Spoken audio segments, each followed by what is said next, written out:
It's Road to Riches TV back again with another video. And in today's video, we'll be discussing a female artist coming out of Oakland, California, named DaGod, and how she was shot and killed at a grand opening for a beauty supply store. I'm not gonna want to miss this. Let's lock in.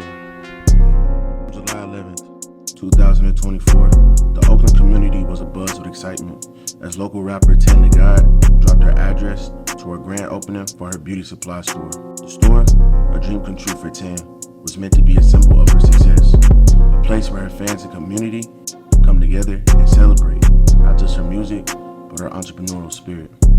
The event started off as planned, with a mix of fans, local influencers, and community members gathering at the location. The atmosphere was electric. DaGod herself, dressed in a stunning outfit that showcased her unique style, was all smiles as she greeted her supporters and took photos with those in attendance.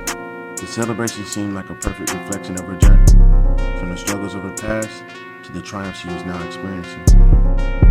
However, as the day progressed, the ominous feeling began to settle over the event. At around 5 p.m., the atmosphere shifted when the Oakland Police Department responded to multiple reports of gunshots at the store.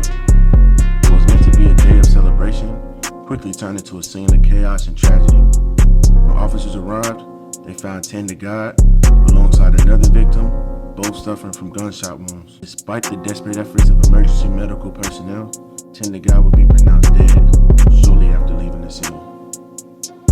Witnesses later reported seeing a nervous-looking individual loitering near the entrance of the store before the shooting. This individual was seen pacing back and forth, frequently checking his phone, and then quickly leaving the area just moments before the shots rang out.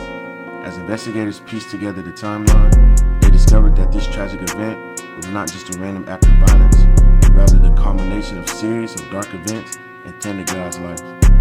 The story of DaGod, Lled Westbrook, is one marked by both resilience and tragedy. On March 26, 2019, at around 8:52 p.m., Lled found herself in a life-altering situation. A heated argument erupted between her and her boyfriend, Taiwan Lamar Moore, on the 1800 block of Church Street. The argument escalated to the point where Lled, in a moment of panic and fear, grabbed a gun that was within reach. The events that followed would haunt her forever. She shot and killed Moore. Lled was arrested and charged with murder, and her life spiraled into a dark chapter that would define her for years to come. At her preliminary hearing in October of 2021, her attorney argued that Lled had acted in self-defense. She was in a car that she was told if she was to leave, her family and herself would be killed, the attorney stated in court. There was still confrontation, them cursing at her, and the weapon was an equal distance between Miss Westbrook and Mr. Moore. She feared for her life, and in that moment decided not to die. Despite the gravity of the situation, Lled, now known as DaGod, managed to avoid a lengthy prison sentence, a fact that many attributed to her rising fame and the public sympathy for her circumstances. But instead of moving on from the tragedy, she seemed to embrace it as part of her identity. In an interview on Lled platform, DaGod spoke on the incident. Let's check it out. Money though, so I'm cool. Yeah, whatever you went to do, you gave me some money for it, so it's all good, play it. Like, I respect it. business calls. Is there anything you want to promote before we sign off? Yeah, this new tape that's about to drop called X Woodpack, smoking on my motherfucking X. That, bro, I'm choking right now with this Nigolo. So that is like the craziest shit I've ever heard, because it sounds like you're not just making it up for no reason. It sounds like everything you make has relatability to your life or some relevance. Are we supposed to talk about this? Is this like something, like a conversation we're supposed to be having? Okay, what the hell happened? Like, what is that? Like, why? I'm pretty sure that means, if I break it down, that you smoked your ex, which means that he doesn't exist right now. Long as a bitch got legs, I stand on everything I said. I be smoking on my ex. That relationship is dead. I don't never feel the shade, but I see bitches got a shed.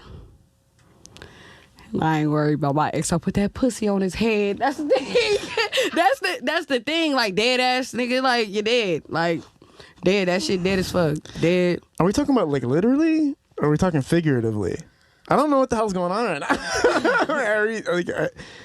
Lord did tell me not to talk about it. Okay, you shouldn't talk about things like that on a But podcast. fuck them.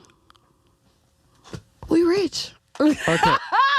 Nigga, what y'all gonna do? Look at his face. Wait, He like, let me drink some water. there's certain podcasts that I think this would work on. Okay, well, expand. Right here, live in the flesh. Okay, well, You the first person to talk about it with me okay. too. I'll take. You This is the breaking the first time news. I'm breaking those kind of. Breaking Well, this we'll talk. barriers. We'll talk about some serious stuff for a second. Was it like an abusive relationship or something? Did it get to the point where like you had no choice? Yeah, it's like you ain't got no choice. Like sometimes you really don't have a choice. Like I know females that never had a choice, and they was just dude popping up and threatening the whole family, and you know, and you know where people live. And I think about it, I'm like, you know where my loved ones live? You gotta go. You got to go. Especially if you got the audacity to threaten them. What? You threatening my people? Everybody gonna die. Oh, is we? I'm gonna show you what it bees like. That's the trippy part I always see. Like, if somebody has an attempt on your life one time, but you love that person, it's like you never gotta know get 'em. when's the next time it could happen. You always I always trip out about that. You gotta get them, or they gonna get you. You gotta take them out. You gotta take them out. It just is what it is. Like if somebody make an attempt on your life, or even make any weird ass type of threatening weirdo, like you make like even the type of weird ass little comments that people be like, nigga, I smoke your stupid ass. What you mean you'll smoke me? Like nigga, why is you playing like that, nigga? Why is you? I'm not like I do like. I be playing with my niggas like I beat your ass. If you do some good shit, like I play with my niggas all the time. Like my producers and all the people I love. Like when they do some great shit, I should beat your ass, nigga. You too great. Like you feel me on some funny. But niggas smoke you or like playing with my life. If I gotta question you, and I gotta worry about if you'll make a move against me. Even like if you will slime me for my bitch, you will take my life. If you will slime me for my nigga, you will take my life. If you'll do any like, or you'll do some shit like, if you do any type of just straight like, you'll take my life. Yeah. And I gotta move on you before you move on me. Hey, what Medea say? I get them. I'ma get your ass, get you, nigga, because I'm not going. So one thing that I do have to ask is like, how are you not afraid of like police or did they like side with you on it? Or, like, how did you evade like any type of like consequence, basically?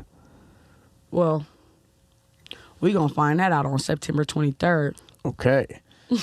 So you have to go to court and everything and handle all that, basically. Bro, I was just in the courtroom. Like, they cloned Tyrone. Wait, that Netflix movie with Jamie Foxx? Oh, I didn't watch it They yet. clone him. They Don't ruin the movie. The dude that got smoked wasn't even him, bruh. I'm trying to tell you. Oh, you made a bro. mistake in the person that you... No, I'm trying to tell you. He came back. Okay, this is the most confusing thing that has ever happened in the history of this podcast. I'll give you that one for sure. That's my word, so it's stamped. Certified. I'm telling you. Bro, the nigga was wrong, bro. Like, bro, it's in our food. And what many saw as a troubling sign of her mental state, DaGod released a track titled That's My X-Pac just 9 months ago.